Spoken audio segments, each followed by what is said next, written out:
नमस्कार, मैं हूं भानु मौर्य। आप सभी का एक बार फिर से स्वागत है। तो आज हम हैं कन्नौज ज़िले में। कन्नौज ज़िला उत्तर प्रदेश में पड़ता है और हम यहाँ पर हैं एक centre of excellence for vegetable Umarda Kannauj under Indo Israel agriculture work plan. तो यहाँ पर जो है गवर्नमेंट की ये संस्था है और यहाँ पर बहुत ही हाईटेक तरीके से नर्सरी तैयार की जाती है और किसानों को पौधे उपलब्ध करवाए जाते हैं। अगर अपना बीज स्वयं देते हैं तो उसको भी तैयार किया जाता है। बाकी अगर वो ऑर्डर करते हैं, अगर यहाँ पर उपलब्ध रहता है तो उसको भी तैयार करके एक बेहतरीन क्वालिटी में किसानों को उपलब्ध करवाया जाता है। तो कैसे जो है यहाँ पे प्रोसेसिंग होती है, कैसे पौधे तैयार किए जाते हैं, तो हमारे एक सर हैं, उनसे एक जानकारी लेते हैं। तो आइए चलिए सर से बात करते हैं। मेरा नाम प्रवीण कुमार है और मैं यहाँ पे एज ए इंचार्ज कार्य कर रहा हूँ। और यहाँ ये जो हमारा केंद्र है, सब्जी उत्कृष्टता केंद्र है, यहाँ पे मेनली इसका काम जो होता है किसानों को अच्छी गुणवत्ता युक्त पौध तैयार करवाना। और सब्जियों का सीज़न ये रहता है कि अगर मार्केट में आप अर्ली पहुँच गए तो आपको अच्छा रेट मिलता है। इस सेंटर का वही उद्देश्य है। अगर किसान हमारे यहाँ से पौध तैयार कराता है तो सीधे तौर पे वो 1 महीना पहले मार्केट में पहुँचेगा और उसको अच्छी इनकम होगी, उसका अच्छा पैदावार होगा। तो इसी संबंध में सेंटर खुला हुआ है। इसकी पूरी जानकारी आइए हम आपको अंदर जो है हाईटेक वगैरह घुमाएंगे तो वहाँ हम आपको देंगे पूरी जानकारी। पौधे हम लोग जो तैयार करते हैं वो सॉइललेस कल्चर विद से तैयार करते हैं। मतलब कि हम लोग मिट्टी का यूज़ नहीं करते हैं। मिट्टी की जगह पे हम कोकोपीट का यूज़ करते हैं। जैसे जो हम कोकोपीट मंगवाते हैं वो इस ब्रिक शेप में आती है जी। कोकोपीट को हम एक पानी के टैंक हमारे पास हैं, अभी हम वो भी दिखवा देंगे आपको। अच्छा, इसके साथ और क्या क्या यूज होता है? पानी के टैंक में हम कोकोपीट भिगोते हैं और कोकोपीट भिगोने के बाद में हम देख रहे हैं ये परलाइट है और ये वर्मीकुलाइट है जी।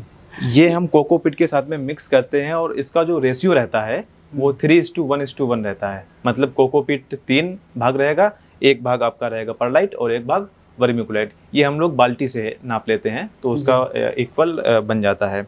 ये जो कोकोपीट ब्रिक शेप देख रहे हैं इसको हम एक टैंक में भिगोते हैं। आपको हम टैंक दिखवा दें। ये प्लास्टिक टैंक है, ये इनमें कोकोपीट भीग रहा है।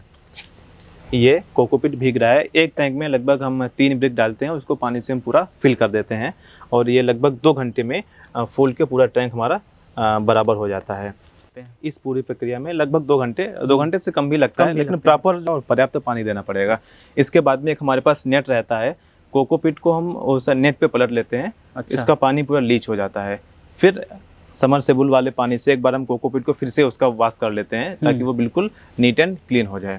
उसके बाद में हम जो हमने अभी आपको बताया था कि परलाइट और वर्मीकुलाइट हैं वो हम 3:1 रेशियो में मिला के इस तरीके का मिक्स से जो मीडिया बनता है इसमें भर लेते हैं। इसमें थोड़ा सा हल्का छेद करके इसमें हम बीज डाल देते हैं। बीज डालने के बाद में जैसे मान लिया कि हमने छेद करके इनमें बीज डाल दिया, उसके बाद में फिर उसको ऊपर से उसको बराबर इस कोकोपीट से ही हम लोग इसको बराबर कर देते हैं।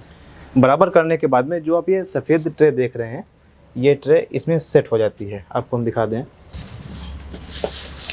ये इस तरीके से ये जो एक में दो आ जाएंगी। ये जो थर्माकोल ट्रे रहती है इसी में हम इसको लगा देंगे इस तरीके से। उसके बाद जो हमारा हाईटेक यूनिट है जहाँ बेसिकली हम लोग मेन पौध तैयार करते हैं, नर्सरी तैयार होती है, यहाँ के बाद में हम लोग वहाँ ले जाते हैं। ठीक है, तो सर आगे फिर चलते हैं। बिल्कुल, आप वहाँ जो यूनिट है इस यूनिट में हम आ गए हैं और सर के साथ अंदर चल रहे हैं। ये एक हाईटेक यूनिट है और ये टोटली कंट्रोल रहती है। इसका टेम्परेचर हम लोगों को मेंटेन करना पड़ता है अकॉर्डिंग टू बेहन के हिसाब से पौधे को कितना टेम्परेचर चाहिए। तो ये टोटली कंट्रोल्ड है। आइए हम आपको दिखाते हैं अंदर। अच्छा, वैसे सर ये टेम्परेचर की बात अगर आप कर रहे हैं तो सामान्यतः नर्सरी के लिए क्या मानक टेम्परेचर होना चाहिए? 27 to 30 होना चाहिए नर्सरी के लिए तैयार होने के लिए। ठीक है, इससे कम भी नहीं होना चाहिए, इससे ज़्यादा भी नहीं होना चाहिए सर। ठीक। पहली स्टेज हमारी ये रहती है, यहाँ पे लगभग 48 घंटे हम इस ट्रे को एक के ऊपर एक करके रखते हैं। अच्छा। एक के ऊपर एक हम इसलिए करते हैं कि इनको जर्मिनेशन के लिए अच्छा टेम्परेचर मिल जाए। जैसा कि आप देख रहे होंगे कि इनमें कुछ पौधे जैसे निकलने शुरू हो गए हैं और आज ये शाम को यहाँ से उठा के इन स्टैंड पे इनको शिफ्ट कर दिया जाएगा। जैसे इसमें दिखाई देने लगते हैं इनको हटा दिया जाता है यहाँ से। हाँ, जैसे इनमें अंकुरण इनका स्टार्ट हो जाता है, जैसे आप ये देख रहे होंगे, इनको यहाँ से उठा के इन जो पीछे स्टैंड है इन पे शिफ्ट कर दिया। जैसे स्टार्टिंग स्टेज उनकी रहती है, 2 पत्तियों में पौधा जमता है। अभी हम इसमें सिर्फ पौधों को सिर्फ और सिर्फ पानी दे रहे हैं। इसमें अभी हम किसी प्रकार का कोई NPK वगैरह कुछ नहीं दे रहे हैं। जैसे इसमें तीसरी पत्ती निकलना शुरू होगी वैसे हम 0.5 ग्राम पर लीटर के हिसाब से NPK 18-18, 20-20, 00, 52-34 इस तरीके के NPK हैं 3 टाइप की, वो हम इनमें देना शुरू करते हैं। और फिर लगभग 1 महीने के बाद में जो आप बड़ी पौध देख रहे थे, पौधा 1 महीने में आपका ऐसा तैयार होकर किसानों को हैंड ओवर कर दिया जाता है। तो सबसे महत्वपूर्ण बात जो सर ने बताई है, एक बार सर से हम फिर रिक्वेस्ट करेंगे कि सर आप पुनः जो इस चीज़ को बताएं, क्योंकि यह जो नर्सरी तैयार करने की जो प्रक्रिया है ये उसकी आत्मा है। तो सर अभी जो बता रहे थे कि 2 पत्ती के बाद जो क्या प्रोसेस करना पड़ता है और इसमें क्या क्या देना पड़ता है, सर उसको एक बार फिर से आप बता दीजिए। जैसे कहते हैं कि ना कोई भी छोटी चीज़ होती है, नर्सरी किसी की भी हो काफ़ी नाजुक होती है, तो उसको अगर छोटी स्टेज पर ही हम उसमें दवाओं का स्प्रे करना शुरू कर देंगे तो पौधे वहाँ पे डैमेज होना हमारे शुरू हो जाएंगे। तो जब तक इसमें तीसरी पत्ती नहीं आती है तब तक इसमें हम पानी के सिवाय कुछ नहीं देते हैं। जब इसमें तीसरी पत्ती हमारा आने शुरू होती है तो 0.5 ग्राम पर लीटर के हिसाब से इन पे NPK का हम लोग छिड़काव करते हैं। अच्छा, तो NPK तो सर किसी भी कंपनी का चल सकता है? NPK किसी भी कंपनी का, NPK सारे अच्छे आते हैं, वो आप किसी भी कंपनी का प्रयोग कर सकते हैं। अच्छा, तो उसको कितने दिन पर जो है हम स्प्रे कर सकते हैं? 1 दिन लैप्स करके, जैसे मान लिया कि आज हमने 18-18 दिया है तो कल सिर्फ और सिर्फ पानी देंगे पौधों को, परसों शाम को फिर हम 20-20 का घोल बना के उसको दे देंगे। अच्छा। फिर 1 दिन लैप्स करेंगे, फिर 1 दिन के बाद में उस पर 00, 52-34 का जो NPK आता है वो हम उस पर स्प्रे कर देंगे उसका। ऐसे करके हम मतलब हफ्ते में कुल 3 बार स्प्रे करते हैं NPK का। ये प्रक्रिया कब तक चलती है? पौधे जब तक तैयार हो जाते हैं? जब तक किसानों को पौधे हैंडओवर ना हो जाए, लगभग 5 से 6 पत्ती का पौधा ना हो जाए, तब तक ये प्रक्रिया चलती रहती है। और पौधों के बढ़ने के साथ साथ NPK का जो रेशियो है वो भी हम बढ़ाते जाते हैं। 3 पत्ती के बाद में जब 4 पत्ती 5 पत्ती आती हैं तो 1 ग्राम कर देते हैं, फिर छठी पत्ती आती है तो 2 ग्राम कर देते हैं। इस तरीके से हम उनका डोज बढ़ाते जाते हैं। अच्छा, तो फाइनली सर जो पौधे लगभग 1 महीने के हो जाते हैं तो फिर क्या खुराक रहती है? फाइनली जब पौधे 1 महीने के हो जाते हैं तो 2 ग्राम पर लीटर के हिसाब से उन पे NPK का स्प्रे किया जाता है। अच्छा, तो किसान भाइयों देखिए कितना सुंदर नर्सरी जो है तैयार हुई है और चारों तरफ जो हरा हरा नज़र आ रहा है।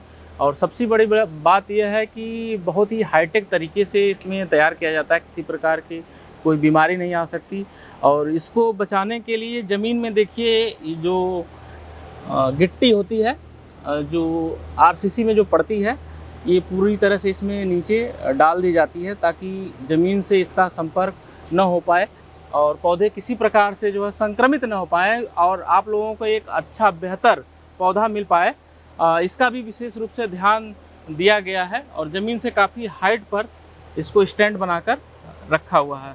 तो काफ़ी केयरिंग हो रही है, यहाँ पर देखभाल हो रही है।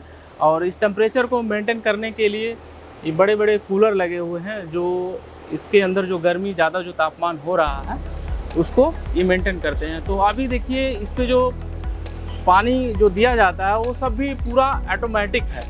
तो ये स्प्रिंकलर के माध्यम से इस पे जो है पौधे पे पानी दिया जाता है।